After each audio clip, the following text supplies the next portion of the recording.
and welcome everyone for the fourth season of our community conversations. I'm the Reverend Mary Margaret Earl, and I'm the Executive Director and Senior Minister here at the Unitarian Universalist Urban Ministry. And I'm so happy to be here with my colleague, Monique Marshall-Veal. Good evening, Mary Margaret. Good evening, everyone, and welcome to our fourth season of Community Conversations. Welcome. So for those of you who don't know us, we are a very old organization. We're almost 200 years old, and we inhabit an even older campus that's known locally as First Church Roxbury. And all of that history and our commitment to make change into the future really shapes our work. And our tagline is Learn History, Make Change. And that work is done through our work at our domestic violence shelter, in our youth programming, and all our community engagement work that happens in Roxbury and across communities in Greater Boston.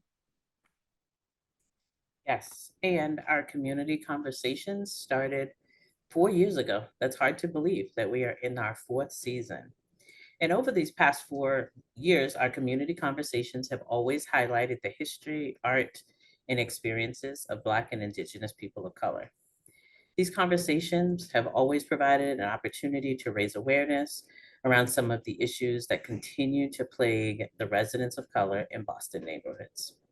These conversations have also provided information on how to support these organizations in their ongoing work to help people of color in this community. And I'm excited to say that this year's focus is on a big issue, which is housing, equity, and access. So as always, thank you for joining us for tonight's conversation. And we look forward to our conversation with our special guest tonight. So the Urban Ministry has 46 Unitarian Universalist member congregations around Greater Boston, and they stand with us in our work for racial, social, and economic justice. 2 of those congregations sponsored this evening's important discussion: Fallen Church in Lexington and First Parish Lexington. Sponsoring congregations offer a commitment minute explaining why they've been inspired to support these conversations. Tonight, we hear from a member of First Parish Lexington, who also is a former board member of the Urban Ministry and someone very dear to us, Connie Counts. Here's our commitment minute. First Parish Lexington is happy to co-sponsor with Fallen Church this UUUM community conversation on home ownership and equity in Boston with Aja Kennedy and the Boston Indicators Project. Home ownership fuels the huge wealth gap in Boston, as well as influences educational opportunities for youth. We're sure you'll find it very informative. Thank you, Connie, First Parish Lexington, and Fallen Church in Lexington. Thank you. So over the past few years, we've promoted small businesses that were owned by people of color, and we created community commercials showcasing incredible food and products. Well, tonight, we are actually going to promote and showcase our Artist of Color catalog, my goodness. And we want to make sure that this item is part of your holiday shopping. So this shopping guide can be found on our website underneath our Arts and Humanities tab. So please take a look as you are doing your holiday shopping.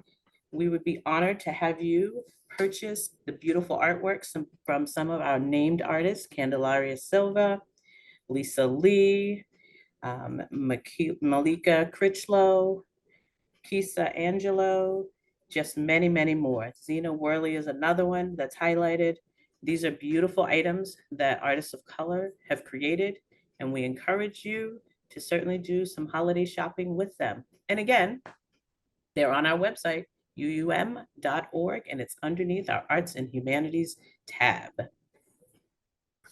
Great way to be generous, to celebrate the holidays, and do something meaningful while you're doing it. So I hope people will check out those amazing artists. We're about to dig into our main feature this evening, and I want to just let audience members know that there will be an opportunity for you to ask questions via our Q&A function toward the end of this evening's presentation. So at the bottom of your screen, there's something says Q&A. That's the way that on a webinar you can ask questions. Unfortunately, the chat function doesn't work for everyone in this format. We're thinking about trying a new format next month, but for this month, we'd love for you to, as you have questions, just pop them in the Q&A and we'll do our best to share them with our presenter. And before we welcome our presenter, we want to contextualize tonight's presentation and the research that she has done. And so we're going to share an introduction to the work that she undertook as a researcher, which resulted in a report from the Boston Indicators called A Long Road Home, which really highlights some of the questions that we're struggling with this year in our community conversation series. So this is a video about A Long Road Home. I became a homeowner because I wanted to break the cycle of poverty in my family and to make sure that they didn't have to start from zero like I did. We have a lot of ground to make up. Years, decades, centuries of racist and discriminatory housing policy has led to great divides, and it's up to us to close those gaps. In Massachusetts, where we like to consider ourselves left-leaning and progressive, we have one of the worst homeownership and wealth gaps in the country. In Massachusetts, we're lucky to have a robust delivery system of affordable homeownership opportunities, but it's a lot to navigate. I would love to own a home in my own neighborhood since I've been here over 17 years. But journey of home buying is so overwhelming and I'm not sure I'll be able to afford. I went through 3 homebuyer programs. When you think about such a large commitment, you want to make sure that the process is as smooth as possible because it's already complex in and of itself, right? I've been a realtor for over 30 years, and what I've seen is a lot of disconnect happening. There are programs out there that I hear about after they're gone. So for me being an expert, how do you think it is for the consumer? The thing is, we talk about, we want to help them, we want to get them further, we want to get them to be able to be a homeowner. It can't happen. We all have to work together as a collective. I work 2 jobs and I've been trying to buy a house for 5 years now. The market in Boston is very high. Even with my 2 jobs, it's very difficult for me. Low to moderate income families can't even get ahead. The system actually has not done what it's supposed to. It has not worked together. And the sad part about it is, if it would work together, I do believe we could create more generational wealth for those in the Black and brown community. I'm a single mother of 2 who became a mom in my teenage years. Statistically, I was not meant to be where I am today. Buying a home really changed the trajectory of my family. Beyond greater awareness, beyond more programs, more financing solutions, we need more housing.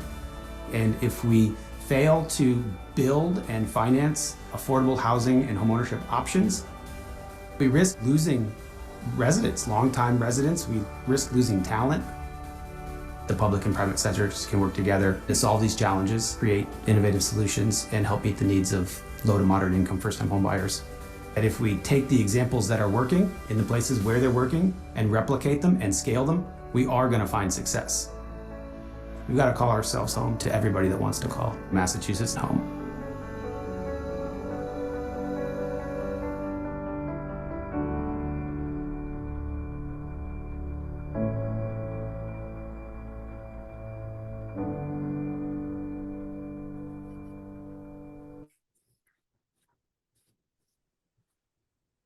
A powerful video. And now it is our pleasure to introduce this evening's special guest, Aja Kennedy. Aja is a racial wealth gap research fellow with Boston Indicators. She is currently pursuing a Ph.D. in economics and public policy at Tufts University, where her research areas include both urban and public economics with a particular interest in housing, residential segregation, and land use. Working with Boston Indicators, Aja hopes to use her quantitative research skills to promote equitable housing policy in the greater Boston area. Prior to beginning her Ph.D., Aja worked as a Foreign Service officer with the U.S. Department of State in Mexico and Colombia. She has also served as a Peace Corps volunteer in Darien Province, Panama. Aja has a master's degree in public policy from Princeton University and is a graduate of the University of North Carolina at Chapel Hill. Go Heels! Welcome, Aja. Thank you for being with us tonight. Welcome. Hi. Thanks. Good evening. Hello to everyone in the audience. And thank you to Urban Ministry for having me today to talk about this report. Yeah, we're very happy to have you here. I wonder if you could just start off, Aja, just like what drew you to this work? What spoke to you? So first, I became interested in inequality in public policy more generally, somewhere around in my early 20s when I first started to kind of put the pieces together and realize the role that institutions really play in shaping these differences of experiences that I was seeing between, me and the way I grew up, people on the other side of town. I'm from Charlotte, North Carolina. So, the difference between my family and the other families on the other side of town. And then in the past 10 years, I've lived in a lot of places outside of North Carolina. So, everywhere you go, you see all these differences. And so the more I learned about how policy shapes those outcomes, I really wanted to get involved. And I like math and statistics. I like playing with numbers. And I kind of wanted a way to use those powers for good, so to speak. So I moved to Massachusetts a couple of years ago to start this Ph.D. program. And especially when I moved here and I was thinking, where can I be engaged in the policy conversation? Housing in Massachusetts is the area. That's the conversation. And so that's kind of how I came into it. Awesome. Thank you. Thank you. So I know that we have some questions from our young people. We're going to hold off on those first. Okay. I think we are excited that we were able to create a space for the young people to ask you some questions via video a little bit later, Aja. But maybe what we'll do for now is to step aside so you can give your overview about the work that you did, which really, the research you did really grounded this study that's been getting a lot of attention, a lot in the spotlight. And I think you're going to give us sort of an overview of it. And then we can dig in to some of our questions and the questions of the young people that we have in our after school program. So we're going to turn it over to you. All right, sounds good. So I will go ahead and share my screen. So I'll give about a 15-minute presentation about this report that we just released, that were released in September with Boston Indicators called A Long Road Home. So this report is the first piece that we're releasing as part of a racial equity initiative.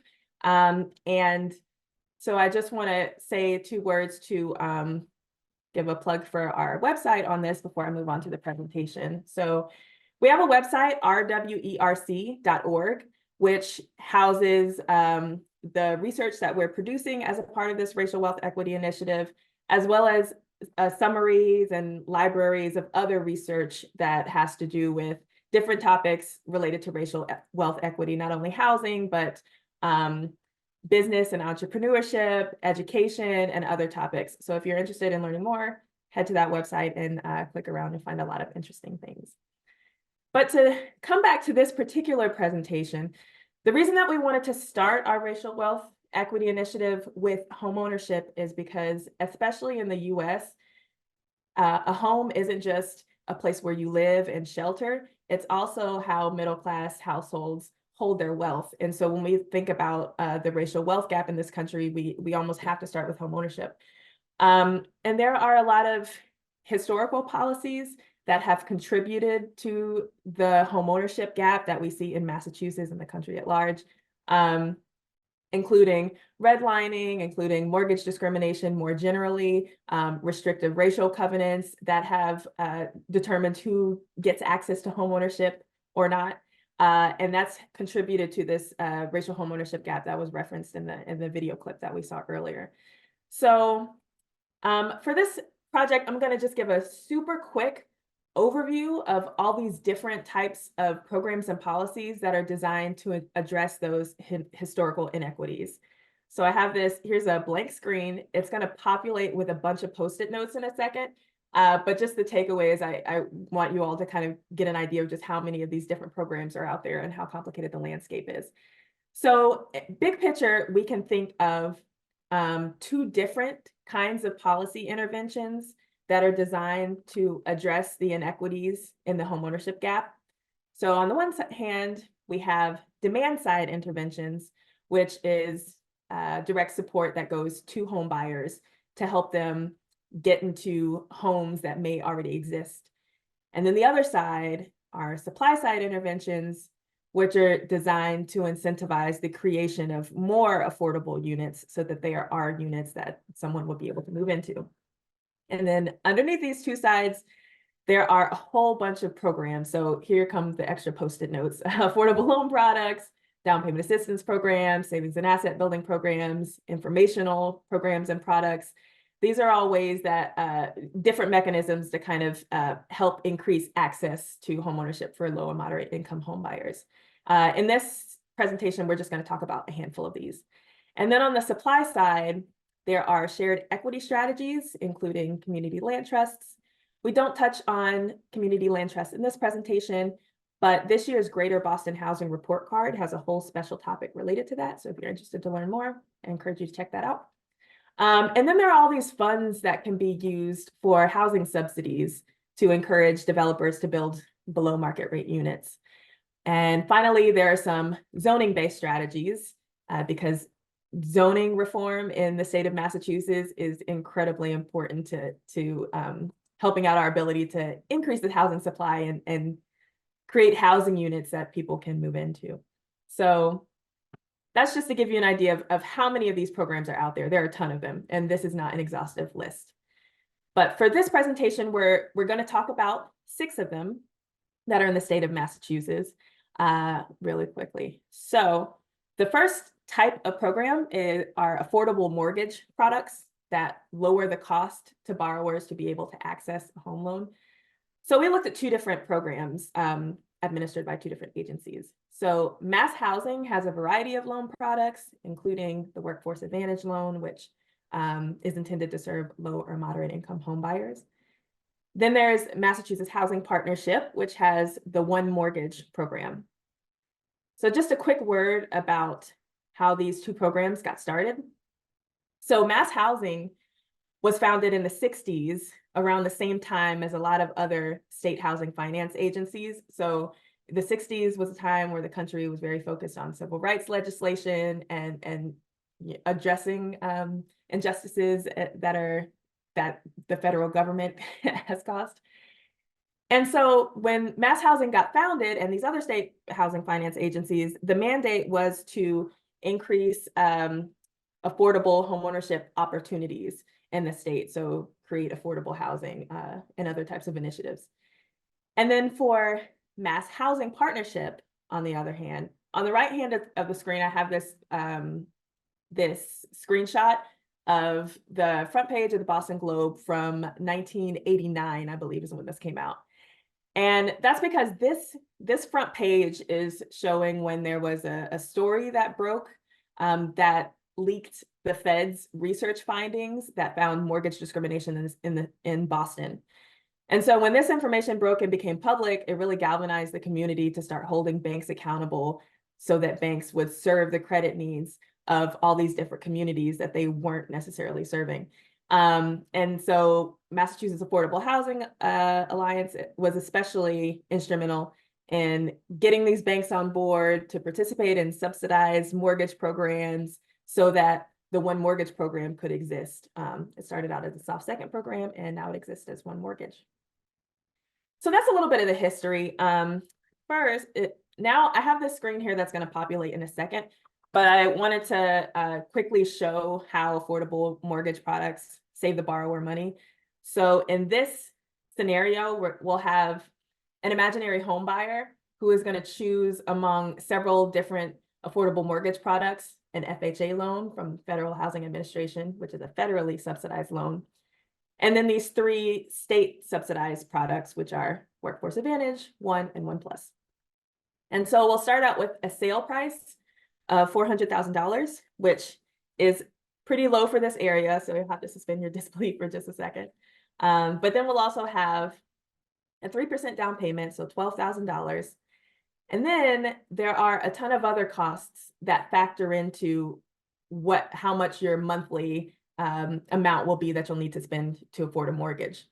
So the way an affordable mortgage product will save you money is through a variety of different mechanisms. So it might lower your interest rate, it might help you forego the cost of paying for private mortgage insurance.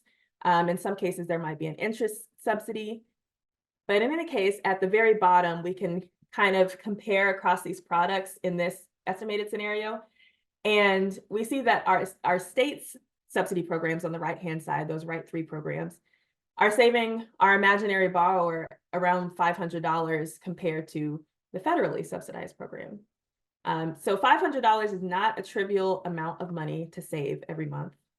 And that amount is especially important when we think about the incomes of households that are served by these programs. So on this picture here, I have the median household income of borrowers from these different programs. And we can see on the 2 bars to the right, Workforce Advantage and One Mortgage, they serve households that have a median income of about $60,000. And so again, saving $500 a month is going to make a big difference for these households to be able to afford these mortgage products. Furthermore, a common misconception is that if these loans are serving lower income home buyers, that maybe there might be higher delinquency rates and people aren't able to keep up with the payments. But in fact, that's not true. When we looked at Workforce Advantage and One Mortgage's delinquency rates, they were actually even a little lower than all loans generally in Massachusetts. And when we talked to program administrators about this, they attributed it to the high touch servicing that they offer borrowers. So they have a lot of contact with borrowers, and that helps them kind of stay on track and up to date with their mortgage payments. So, and then I'll quickly just say a word about race, because of course we're interested in the demographic makeup of who's being served by these programs. And so over time, we note that for both for mass housing and on this next slide for One Mortgage, over time they're serving a higher and higher share of households of color. So again, that's good news for closing the racial wealth gap in our state. So I'll quickly say some words about down payment assistance. So this is different from affordable mortgages. For down payment assistance, this is just a chunk of money that's going to the home buyer to help them afford the substantial cost of a down payment, which is a big hurdle for home buyers to have that amount of cash on hand. So we looked at 2 programs for down payment assistance. One is Mass Dreams, which is a program that provided up to $50,000 worth of cash assistance to households who in one of the 29 communities that were most severely impacted by COVID.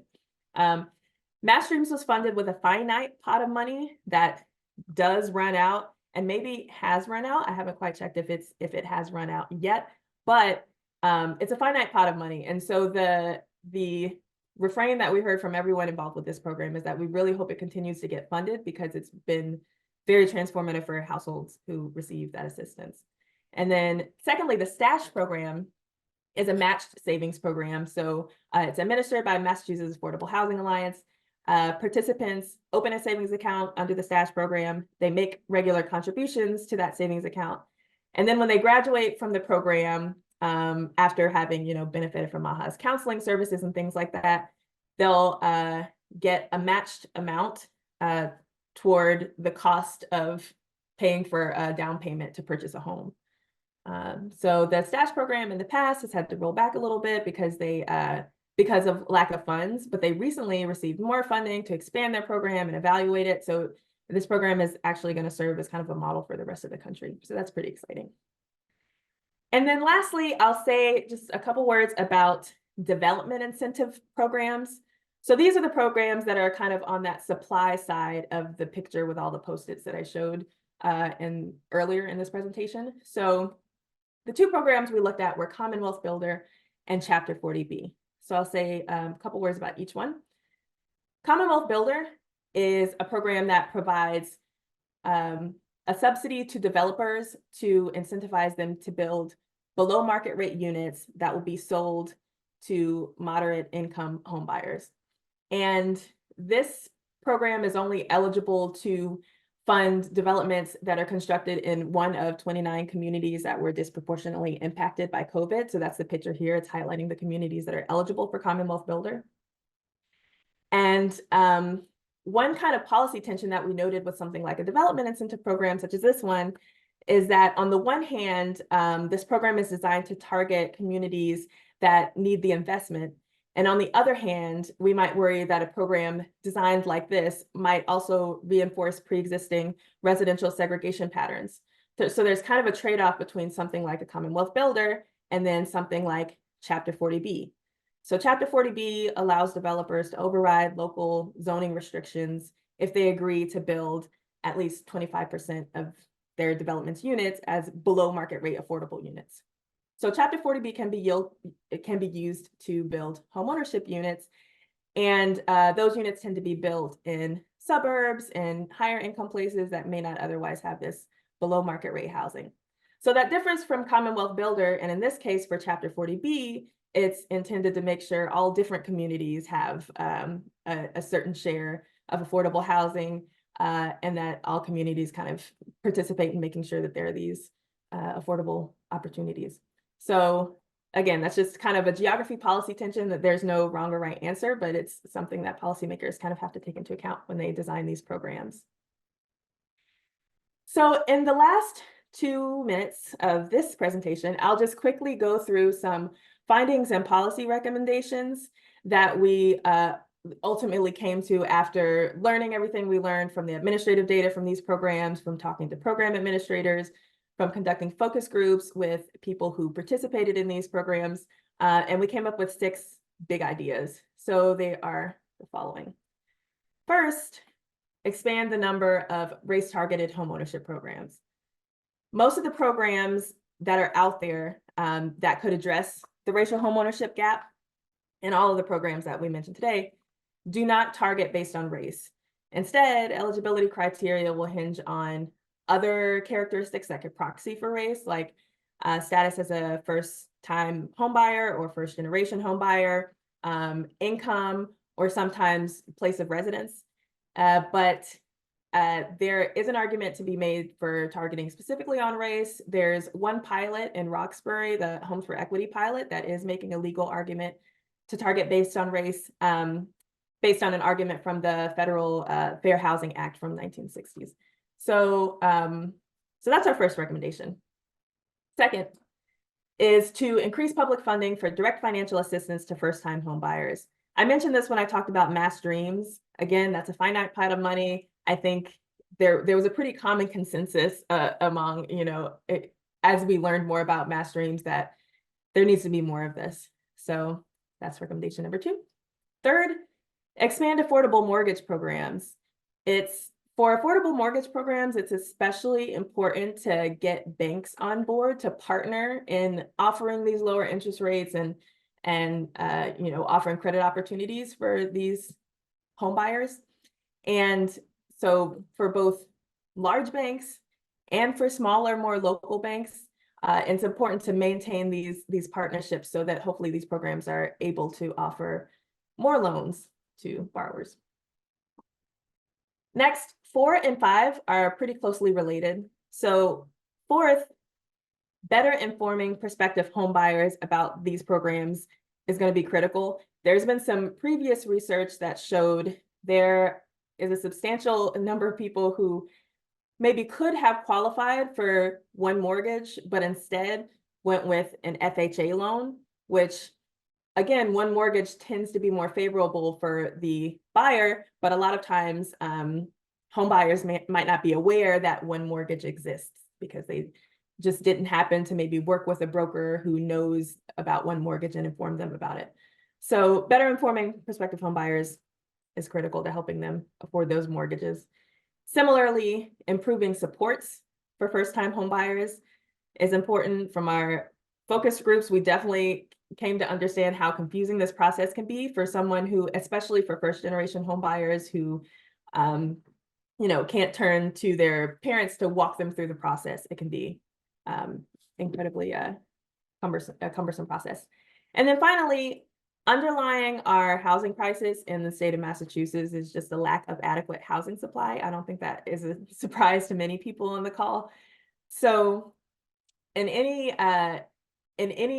policy that seeks to address this racial homeownership gap or any of the other features that arise out of our housing crisis, increasing market rate and income restricted housing production is fundamental. So that's our last action area. So that concludes this section of the presentation. I'll stop here and we can move to questions. Thank you. Wow, thank you, Aja. You packed so much into a really quick, and I know there's you could fill hours with this information. So thank you. That was really, really compelling and interesting. It was. And I was just listening to you talk about all of the research that you've done, and I was really intrigued when you were talking about the policy action steps. And I'm just wondering, if there was anything while you were doing this research that kind of surprised you about this. I think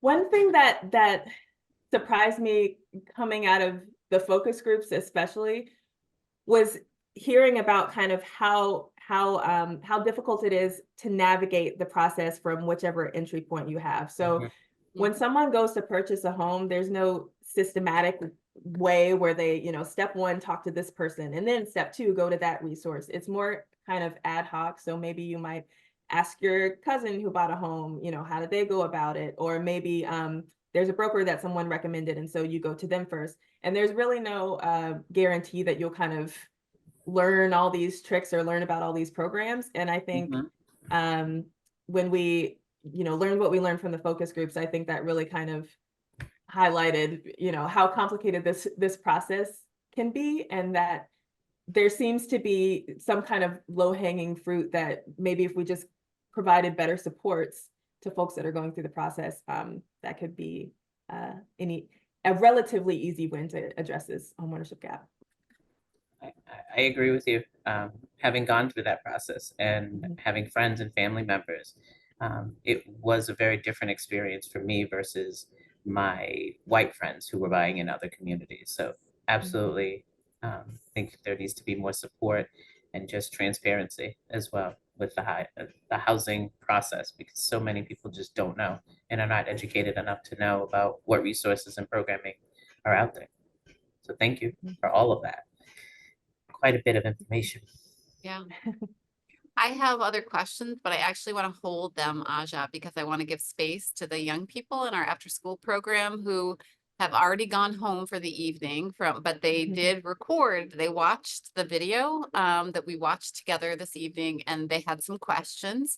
And so we wanted to share those questions with you and see how you would respond to them. And we'll make this video recording available to them and the program afterward. Awesome. We're gonna roll one of these questions at a time. Hi, my name is Sabrina Stewart. I'm 16 years old. I attend the John D. O'Brien School of Mathematics and Science in Roxbury, and I reside in the neighborhood of Mattapan. I saw the video called A Long Road Home, Roots of Home Ownership and Equity of Home Ownership. And one of the questions I have are, why do you think some people find it super hard to buy a home, even when there are programs to help? My second question is, if you were a real estate expert, how would you make sure that everyone knows about the programs that can help them buy a home? And do you think it's important for experts to find better ways to share this information? All right. Hello, Sabrina, whenever you watch this recording. I think it's great that young people are getting engaged in this content too. So okay, a few questions. Why is it hard to buy a home? How would I make this information known to people who could benefit from it? And then, is it important for experts to share this info? So to the first question, there are a lot of things that make it difficult to buy a home, despite the fact that these programs exist. So first, there's just a general lack of knowledge that the programs exist. So that's something that we mentioned before. Secondly, buying a home is just a cumbersome process. There is a lot of paperwork, and it's people aren't born knowing how to go through that process. So that, you know, the onerousness, I guess, of the process is part of what makes it so complicated. And then speaking to the lack of knowledge that some people might have if you're first generation and you haven't learned all these tips and tricks about accessing a mortgage, there's you know, debt to income ratio is a common reason why people are denied mortgages. So sometimes people don't realize when you go to purchase or when you go to try and get approved for a home loan, it's not just the amount of income you have.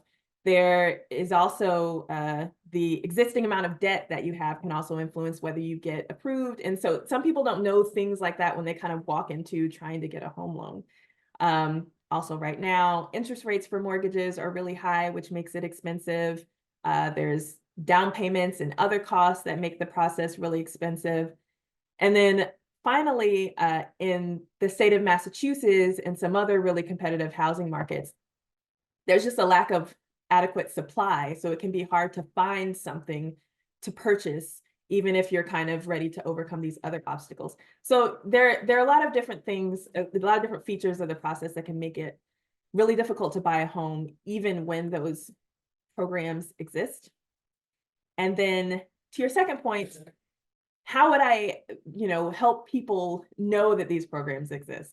Well, one recommendation that we were kind of talking about with our team on Boston Indicators when we were researching this is it could be helpful to have a standard kind of pamphlet or some kind of literature that all brokers would have to make sure that that applicants have when they go to apply for home loans. They would have this brochure that just says, hey, just so you know, there are these opportunities out there. If you qualify based on your income, you might want to check out these types of products. And so I think something like that would be really helpful for getting the word out. And then finally, is it important for experts to share this info? Yes, it's one of our policy recommendations. So yes, absolutely important that people share this info. Thank you. We're going to keep the youth questions coming for a bit, Aja. So I think we have another question from one of the young people in our after-school program. My name is Naya. I'm from Dearborn, and the neighborhood I'm from is Dorchester. Some of the questions that I have are, how are we going to make sure affordable housing is given without any discrimination involved with who decides to get it? How are we going to make affordable housing affordable for those people? And how are we going to keep it affordable? Maybe, Aja, it might have been a little bit for the audience to hear that perfectly clearly. So if you could kind of paraphrase it. Absolutely. Yeah. So thank you, Naya, for both of those questions. So she asked, how can we make sure that affordable housing is given without discrimination? And then secondly, how can we make sure that affordable housing stays affordable? So those are both really great questions. First, to make sure housing is given without discrimination. Well, currently already when affordable housing is dispersed or allocated, a lot of times a lottery system is used, and that's supposed to be a mechanism to ensure that there is some kind of element of fairness to making sure that all of the applicants have relatively fair chances of getting access to affordable housing. And then there's some prioritization based on different characteristics of applicants, but just to simplify, it's kind of a lottery system. But making sure that people have access to the lottery is also an equity issue. So again, getting out information to help people know how to apply for affordable housing opportunities and things like that is an equity issue. In terms of, and another note that I'll make in terms of making sure that housing is given out without discrimination, there is a proposal to form or a kind of movement to advocate for the state forming an office of affordable housing or an office that would oversee housing fairness, like a housing fairness office. And so something like this kind of state office would be, you know, a great agency in the government that would make sure that affordable housing is allocated fairly among other, you know, equity issues within the housing space. So creating something like an office like that at the state level would be a great step toward making sure that housing is allocated in a non-discriminatory fashion. There is already an office in the city of Boston that functions that way, but the state doesn't have one. So, you know, that's something to advocate for. And then in terms of making sure that housing stays affordable, there are a couple of mechanisms built into existing affordable housing policy, like affordability deed restrictions. And those are deed restrictions that say, for example, if there is a subsidized unit that is sold to someone at a below market rate, that house can't be resold at market rates. There's a limit on the price that unit can be resold at. And the intent behind that deed restriction is to keep the unit affordable for a longer amount of time. Normally it'll be, you know, maybe a 30-year restriction, so there'll be a span of 30 years where there's a limit on how much you'd be able to resell that home for. Another different mechanism for maintaining affordability are these shared equity strategies that I kind of briefly mentioned at the beginning of my presentation. So an example of that is community land trusts. So community land trusts are a different kind of model to think about housing. A lot of times we think about one household purchasing a home, then they own that home, and then, you know, they either live in it or they resell it.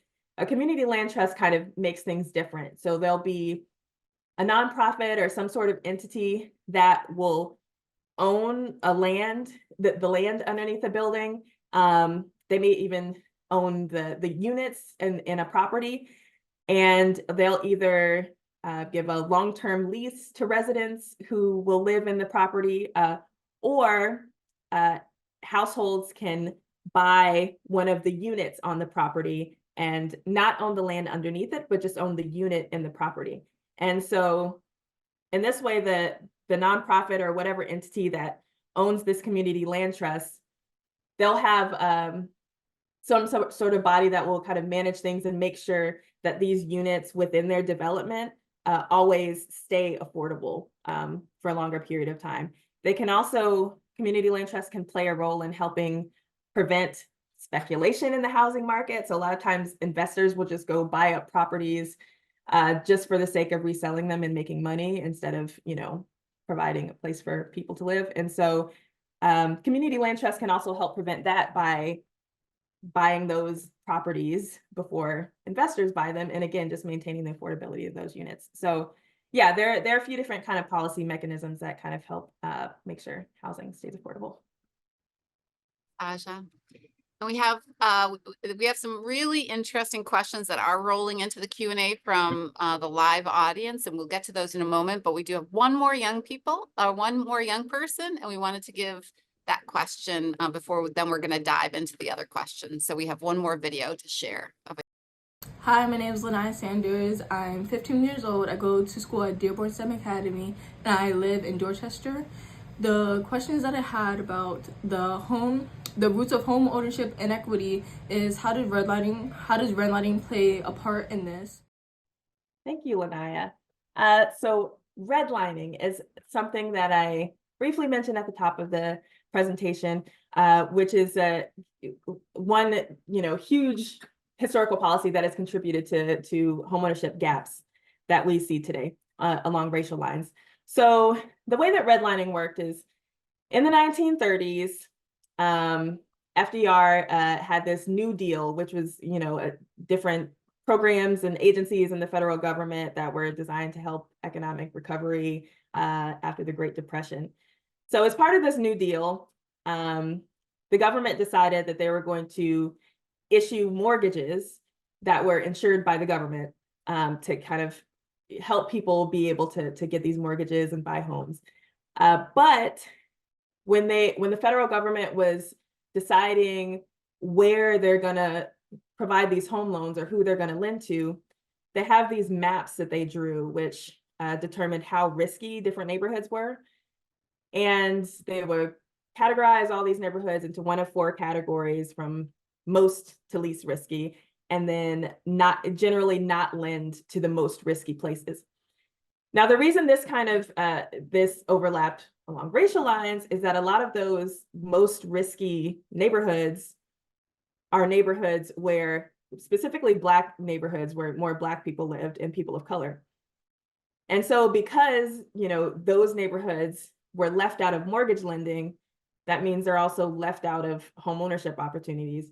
And so even after those maps stopped really being used by the federal government, private lenders would pick them up, so that contributed to mortgage discrimination more generally. And for the vast majority of people, if you can't access a home loan, you just can't purchase a house. And so, yeah, that's essentially how redlining led to these home ownership gaps that we see along racial lines today. Thank you, Asha. Oh. Yeah, thank you. No, that's fine. So we do have some questions popping in, and now would be a good time. So I will read the first question from Fred Smith. Does Governor Healey's proposed Affordable Homes Act address some of the policies that could help increase home ownership for people of color? Thank you for that. I'm trying to think of, so this person mentioned the Affordable Homes Act, and I was like racking my brain trying to think of specifically what's in there, because what was on my mind is the housing bond bill, which got the Governor Healey's proposal for the housing bond bill was released early last month, I believe, and it includes so many different proposals in it that I can't really keep track of what belongs to the Affordable Housing Act. But I will say that among the proposals in that housing bond bill is increased funding for developing affordable housing, and this version of the bond bill, or at least the proposed version, because it's not final legislation yet, it's just a proposal. The proposed funding under that proposal is twice as big as the previous bond bill, which kind of speaks to, again, the importance of providing some funding to encourage these homeownership opportunities. So I think along the lines of, providing cash that incentivizes affordable housing development, in that sense, there are policies that can help to close the homeownership gap, because if we increase housing supply, that will increase the availability of homes for people to purchase. So along that lines, there are. I apologize that I can't think of specific initiatives that would speak more specifically to your question, but I am, I'm hopeful, along with a lot of other folks, that that as this administration continues forward, that there'll be some serious thought into how to increase these opportunities for everybody. We have another question from Dave Harrington, who says, wonderful presentation. There have been lots of stories about the housing shortage, but perhaps less so about the housing supply appropriate for buyers who qualify for one of the programs you discussed. How large is the gap between affordable housing and the number of qualified buyers? So they're asking about, to make sure I understand the question correctly, are they asking about the gap between the number of affordable homes that are available and the number of qualified buyers? Yep. Okay. Yes, that's Yeah. it. Yep. Okay. Yeah. So I think they're definitely getting to an important point, which is, we talked about the lack of adequate housing supply generally, but if we talk about the supply of below market rate affordable homes, that's an even worse issue, in the sense that a lot of affordable housing is oversubscribed. Wait lists are long for rental units, let alone homeownership units.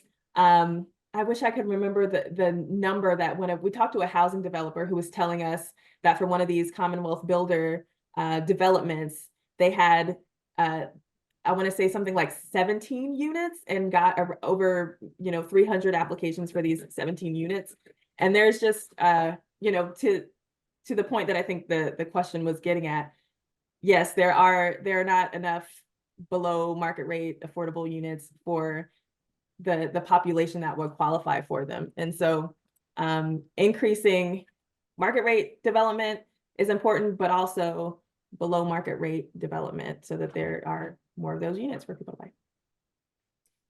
Thank you, Aja. And we have another question. This is from Daniel. Do you see a role for AI in tying together the obscure steps that are confusing for first-time home buyers who may not necessarily have the adequate guidance they need to utilize the best assistance programs to suit their needs?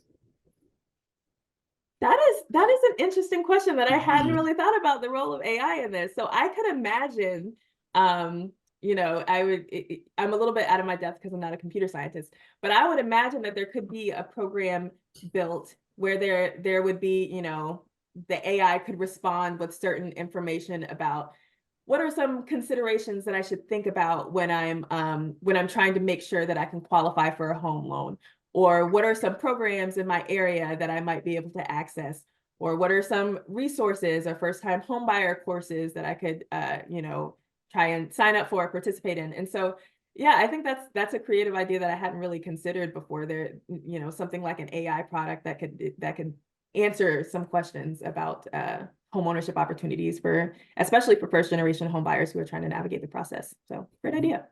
Yes, thank you. We have another question from Fred in Newton, who asks, do you believe the support programs that you mentioned, Workforce One, are adequate to help first-time homeowners of color if there were an adequate supply of housing? Should they be more generous? Programs like, you know, like One Mortgage or these affordable mortgage programs, I think could even be more effective if there were, you know, more of a supply of housing for people to purchase. Because, you know, half of the difficulty is getting approved for the loan, right? And then another difficulty is, you know, finding the thing to purchase in the first place. So both One Mortgage and, you know, Workforce and Managed programs have had to deal with this, you know, these rising housing prices and the lack of housing supply in creative ways. So even when they were dispersing mass streams funding, for example, this was in a time post-COVID where interest rates were rising very quickly. And when they're, you know, dispersing these funds and applicants are in the midst of, you know, signing on the dotted line for these mortgages, interest rates are actively rising. And so they kind of had to get creative in getting that mass streams funding in some cases, buy down interest rates to kind of hedge against this weird environment we're in, where interest rates were in the middle of shooting up. So it does, the lack of housing supply and the things that come with it, the, you know, rising prices and everything, definitely do make it more difficult for these types of programs to be effective. We're lucky though that we have a lot of smart people working administering these programs, and they're always, you know, tweaking things and trying to figure out how to accommodate the people who want to access homeownership opportunities in the midst of this housing market and this housing crisis. So, yeah. Awesome, thank you. And we have one question from Kathy. Will the MBTA Communities Act benefit home ownership for people of color, making available more multi-unit housing in your communities? That is the goal of MBTA communities, absolutely. Like the idea is that, so I guess just to back up and give an overview, I think most folks on the call are probably familiar with MBTA communities, but it's legislation that requires that towns served by the MBTA draw these newly rezoned districts where multifamily housing will be allowed, and you can build more dense housing and different types of housing than would otherwise be allowed. And so, yes, generally speaking, anytime we're looking at finding ways to increase the housing supply or relax these restrictions so that we're allowed to build different types of housing that, you know, makes it possible to house more families, for example, that's definitely moving the needle in the direction that we would need it to go in order for more households of color and more diverse households to be able to get homeownership opportunities. Now, I will say the caveat is that MBTA communities law doesn't require anything to get built. It just requires that these municipalities allow that, you know, if a developer were to come in and say they want to build something, that they're allowed to by right build these multifamily housing units. So there's still an element of the market determining what is going to get built in these new districts, but it is a big step to relax some of those really restrictive zoning regulations that have prevented housing production in the first place. So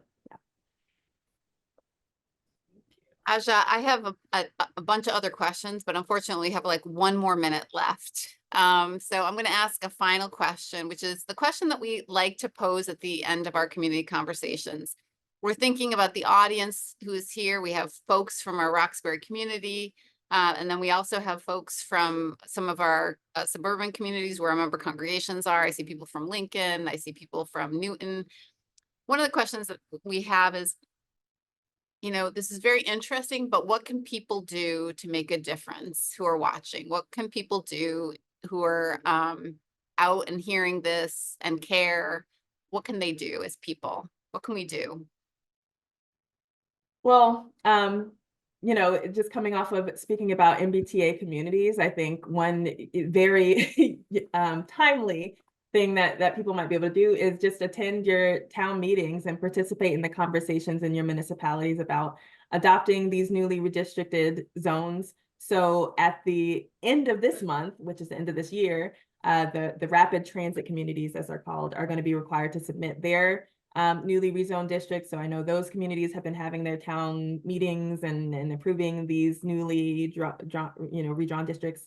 In the coming years, other municipalities that are subject to this law will also be going through the same process. So being engaged in your town meetings is definitely a huge way to kind of to help support this initiative. And then in general, you know, going back to the informing prospective home buyers, I think these programs, you know, from Mass Housing and from One Mortgage are always trying to make sure they get the word out. And so, you know, if you know someone who is might qualify for these programs, who's trying to purchase a home, maybe point them to our report or let them know, like, hey, I heard about these programs that are out there for lower moderate income home buyers, because there are first-time homebuyer courses and other resources that people can access to kind of help them through this process. But the first step is just to kind of know that they're out there. So those are a couple things that I would probably recommend. Wonderful. Thank you, Aja Kennedy from Boston Indicators, so much for being with us. Thank you all our audience for joining us. I hope you'll join us next month when we'll welcome David Harris to talk about people's right to stay in the community that they've been a part of. Yes. Last words, Monique? We hope to see you next time, and happy holidays, everyone. Holidays. Thank you, Aja. Thank you, everybody. Thank you Have a so good much, night. Aja. Good night, everyone. Night, Thank you. Good everybody. night.